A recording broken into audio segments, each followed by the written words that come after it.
ఏదైనా సమస్య వచ్చి డాక్టర్ దగ్గరకు వెళ్తే ఆయన చెప్పే ఫస్ట్ మాట లైఫ్ స్టైల్ మార్చండి. అసలు ఈ లైఫ్ స్టైల్ మార్చడం అంటే ఏంటి? ఎలాంటి లైఫ్ స్టైల్తో ఆరోగ్యం కుదురుగా ఉంటుంది? హెల్దీ లైఫ్ స్టైల్కు చిట్కాలు ఏంటి?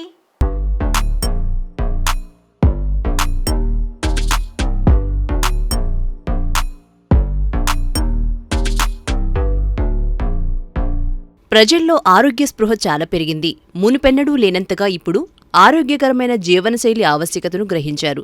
శారీరక, మానసిక ఆరోగ్యంపై అది చూపే ప్రభావాన్ని ప్రజలు అర్థం చేసుకోవడం ప్రారంభించారు.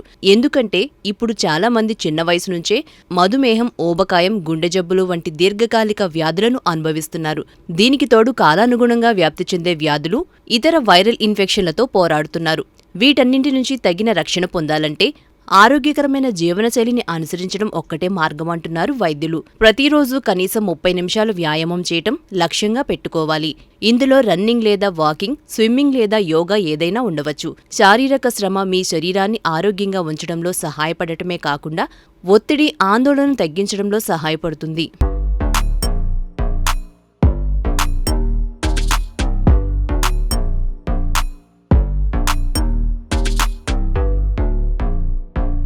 మనం ఏదైతే తింటామో అదే మనం అంటారు. నాన్ వెజ్ చెడు చేస్తుందని, పళ్ళు, ఆకుకూరలు మంచి చేస్తాయని అంటుంటారు.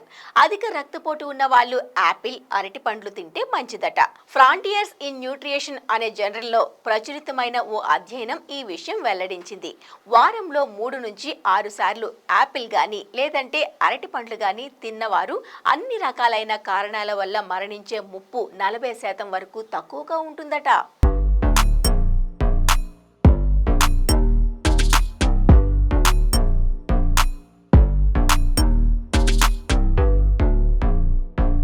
ప్రతి రాత్రి కనీసం 7 నుంచి 9 గంటలు నిద్రపోవటాన్ని లక్ష్యంగా పెట్టుకోవాలి. నాణ్యమైన నిద్ర కోసం నిద్రవేళకు ముందు స్క్రీన్లను చూడటం నివారించండి. సాయంత్రాల్లో కెఫిన్ తీసుకోవడం తగ్గించండి. యోగా లేదా ధ్యానం వంటి రిలాక్సేషన్ టెక్నిక్లను ప్రాక్టీస్ చేయండి. మీ పడక గదిని చీకటిగా, చల్లగా ఉంచడం ద్వారా సౌకర్యవంతమైన నిద్ర వాతావరణాన్ని సృష్టించండి. ఇప్పుడు ఎక్కువసేపు టీవీలు, స్మార్ట్ ఫోన్లలో వీడియోలు చూసేవాళ్లే కనిపిస్తున్నారు. అయితే రోజుకు 5 గంటల కంటే ఎక్కువ వీడియోలు చూసేవాళ్లలో రాత్రిళ్లు తరచుగా మూత్రానికి వెళ్లాల్సి వచ్చే నాక్టూరియా అనే సమస్య తలెత్తుతుందట.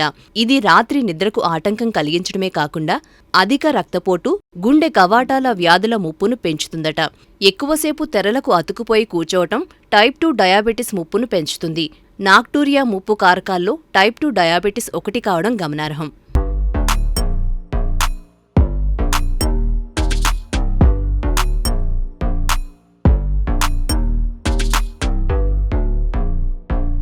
స్వీయ సంరక్షణ అంటే మీకోసం మీరు సమయం కేటాయించుకోవడం, మీకు నచ్చిన పని చేయటం. ఇందులో భాగంగా పుస్తకం చదవడం లేదా సంగీతం వినడం వంటివి మీకు ఆనందం కలిగించేవి ఏవైనా కావచ్చు.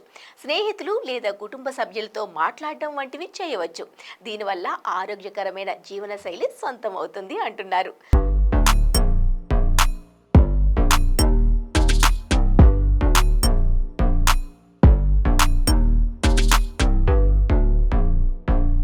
సాధ్యమైనప్పుడల్లా ఉదయం లేదా సాయంత్రం కనీసం 15 నిమిషాలైనా ప్రతిరోజు కొంత సమయం బయట గడపడానికి ప్రయత్నించండి. ప్రకృతిలో నడవడానికి వెళ్ళండి లేదా రన్నింగ్ లేదా సైక్లింగ్ వంటివి చేయండి.